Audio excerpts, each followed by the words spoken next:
as you know, he said I'm from Brazil, and you're named after a Brazilian legend. What do you know about Jairzinho, the soccer football player? Now these days, I know a lot about him. I think 2017, I went to Brazil in Sao Paulo by the museum to know more about him, and yeah, it's awesome. Feels great. I named after him, and yeah.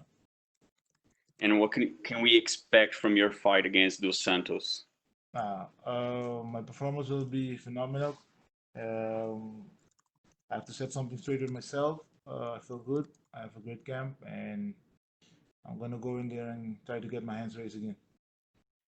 You have a hard hand. If you barely like go out from get out from the first round, either by knocking out, and your only defeat came in the first round. Can we expect the same against Dos Santos, who is already a heavy hitter himself? 100%. And what can you say about him? You know, where would you think you would be if you beat Dos Santos, a former champion? Dos Santos, he does a lot for the sport. Yeah, still a dangerous guy. Beat him, I will be right there. Especially the championship fights happening the same day, and I think Francis is the next guy who's fighting for the title, and we're gonna go from there as soon as he got a chance. And yeah. And my last one, since you are named after a Brazilian legend, you're fighting against a Brazilian. What can you say to the Brazilian fans to cheer for you as well? I mean, I trained together with a lot of Brazilians, the American top team, even Phil Brazilian. In my country, I'm surrounded by a lot of Brazilians, so can see it as a local fight. Make the best man win. I want to win, so I go for that. And the only thing they can do is cheer for us. And yeah, tamo junto. Thanks, man. All right. And we will take our next questions from Augusto Niesgue with Somos MMA.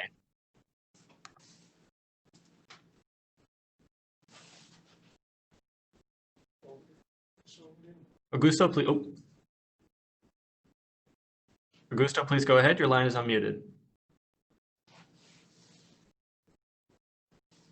Okay, we will move on. Our next question will come from Gabriel Gonzalez with Capeside Press. Hey, Jairzinho. So obviously last year you were on the right side of a lot of great performances. Look, you've had a lot of fights, so when you have a loss like the one you had earlier this year, did it make it easier just as like, hey, you've been the hammer a while, you can bounce back after being the nail? No, of course not. Every loss means something is not good, something is not right. And yeah, as soon as I got that, I get back to the gym, and here I am again, trying to get my hands raised. I mean, that was a quick fight. You guys are both known for throwing so much power. What did you go back and analyze from that fight? I mean, you can analyze a lot of things. If you got caught, you got caught. Everybody can knock somebody out in the. I mean, yeah, you have power. Only thing you have to do is hit accurate and or touch your opponent. So the fight was a short fight. Can't say a lot about it. But here I am now, and looking forward for a win. I don't think enough people outside the MMA bubble realize this, but you are a very big deal back home in Suriname. Can you just talk about what a typical day is like for you when everyone recognizes you at home? No, I mean it's awesome. I'm honored to represent my country to the world. I mean, millions of eyeballs, and go back home. I'm the first fighter of Suriname fighting in the UFC, and everybody know UFC is the biggest platform about fighting in the world, and yeah, that make a lot of sense. So being back home, everybody look up to me and wish me luck, and wish that I win all the fights. So it feels great, feels awesome, and I'm honored. You're fighting one of the legends of the heavyweight division in recent years in Junior Dos Santos. When you have a guy who's had so many of those big fights in his career, which ones do you remember and do you look at in terms of preparing and just understanding who you're really ready for when you go out there on Saturday? I mean, it's a fight. As soon as you face someone, I'm not looking in the past. Junior did a lot of things for the sport. I respect him for that, and I respect him as opponent too. But I'm looking forward to what I want to do, where I want to be. He's the man standing in the way. He's the man to take out. My final question: who do you have winning in the main event between Stipe and DC? I mean, I don't care. I mean, I like DC, and I hope it's a great match. Thank you. We will take our next question from Mark Schaaf with Talpa Network. Hi Jairzinho, Mark hier namens Veronica Fight. Bedankt voor je tijd. Je staat voor je 12e gevecht binnen UFC. Hoe voel je? Ik voel me goed. Ja, ik ben er klaar voor.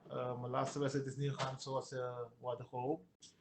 Dus het enige wat we hebben gedaan is terug naar de gym gaan en aanscherpen, niet te veel achteruit kijken en proberen gewoon weer een winst aan onze zijde te krijgen. Ja, heb je je mentaal lang moeten herstellen van je eerste verlies? Eigenlijk helemaal niet. Van het moment dat ik uit de octagon stapte, was mijn mindset meteen als ik de persoon die ik wil zijn na deze, dus na dit alles. Ja, moet gek zijn. Ik wil gewoon gaan winnen en ja, ik wil aan niks anders denken. Zo heb ik me ook voorbereid. Ja, en fysiek, ja, een normaal mens blijft liggen, zeg maar. Jij bent het soort van gewend, maar heb je je fysiek lang moeten herstellen van je verlies? Nee, ik probeer niet in het verleden te blijven kijken. De realiteit is, het is gebeurd. Je gaat treuren, heb ik gedaan. Maar ik wil niet daar aan blijven zitten. Dus ja, ik ben gewoon vooruit gaan denken. En het eerste gevecht die ik kreeg was deze.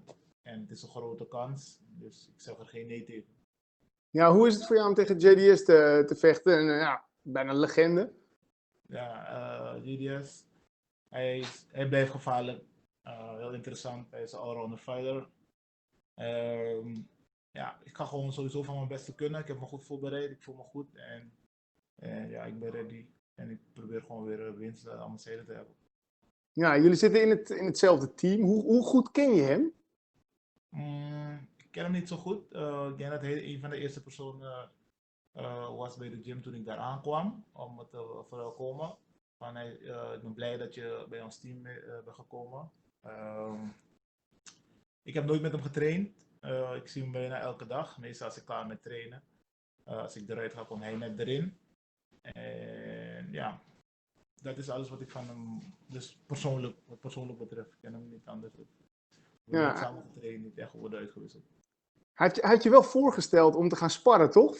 Voor deze wedstrijd. Maar dat heb je afgewezen. Waarom? Ja, klopt. Ik voel me oncomfortabel daarmee. Ik denk het is een wedstrijd. Het is geen vriendjespolitiek of weet je. Het is gewoon meteen serieuze pot en ik kijk er serieus naar. Ja, waarom denk je dat hij dat voorstelde aan jou? Is het misschien iets wat hij graag wilde? Ik denk van wel, maar ik zou niet weten waarom hij dat zo graag van me zou willen. Nou, ik weet het niet.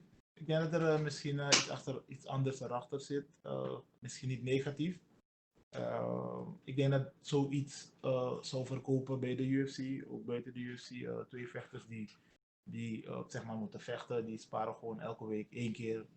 Ja, het is een grote hype, iets nieuws. Misschien zoiets. Ja, we gaan natuurlijk s'nachts allemaal naar je kijken. Wat voor gevecht wordt dit? Dit gevecht wordt, ik denk, ik ben scherp. Ik ga meteen van mijn beste kant uit. Ik ga niet wachten. Ja, ik ga gewoon meteen vooruit. Ja, hoe kijk je naar het main event van de avond? 2 zwaargewichten ook. Ja, de kampioenswedstrijd. Ik ben blij dat dat eindelijk plaatsvindt. Wordt geweldig. Maakt eigenlijk voor mij niet uit wie gaat winnen. Het gaat meer erom dat het plaatsvindt en dat wij dan gewoon zeg maar, naar de toekomst kunnen kijken. En ja, DC, ik vind zijn wrestling leuk. Ik vind hem een geweldig persoon. Ook hij zichzelf representeert. Met het vechten, buiten het vechten. Ja, dat vind ik van de hoofdwedstrijd. Ja, waar sta jij nu in de rij? Want waarschijnlijk gaat Francis tegen de winnaar vechten als DC doorgaat. Waar sta jij? Hopelijk sta ik heel dichtbij. En ik denk dat er nog een paar jongens zijn die nog even een potje willen draaien. En ik hoop als die wedstrijd plaatsvindt, dat ik dan ook op die kaart sta. Ja. Laatste vraag. Je vecht tegen een Braziliaan. Je heet Jairzinho. Dat is een Braziliaanse naam, toch? Ja, klopt. Ben je vernoemd naar een Braziliaan? Ja, klopt. Ik ben vernoemd naar de legendarische speler Jairzinho. En mijn ouders die volgden vroeger heel veel voetbal. En Brazil was destijds de grootste kampioen, grootste land in het voetbalgebeuren. En ik werd vernoemd naar de legendarische speler Jairzinho. Geweldig. Hey Jairzinho, ik wens je namens eigenlijk alle Nederlandse fans heel veel succes. We gaan voor je juichen, hoop ik. En we staan in ieder geval achter je en heel veel succes straks. Dankjewel. Tot de volgende keer. Thanks. And we will take our next questions from Adrian Gallardo with Vavel, Argentina. Hello, Jairzinho. How do you prepare? Pardon, sorry. How did you prepare for this fight? I have a good preparation. I feel good about it. So yeah. What are you thinking about Junior Dos Santos, your rival? It's a former champion. What do you think about him? I think Junior Dos Santos, he's been a great champion. Still a dangerous guy. For me, I'm looking for a win. I need it. I have something to set straight with myself, and yeah, I'm just gonna go in there and do what I do best. Okay, what are you thinking about fight in the smaller cage? Fighting in a smaller cage. I don't have too much to think about. It's gonna be my first time, and yeah, it's gonna be my first time in a smaller cage. So we're gonna see after this. Okay, and the last question, are you motivated for this fight after the loss with Ngannou? Of course, I'm motivated. That's why I'm here, sir. Okay, thank you, Jairzinho, and good luck. Thank you. Bye. And we will take our next questions from Jose Ignacio Cruz. Hi, Jairzinho. Nice talking to you. It's a pleasure. I was wondering about the experiences against former champions like Andrei Arlovsky, fight with, excuse me.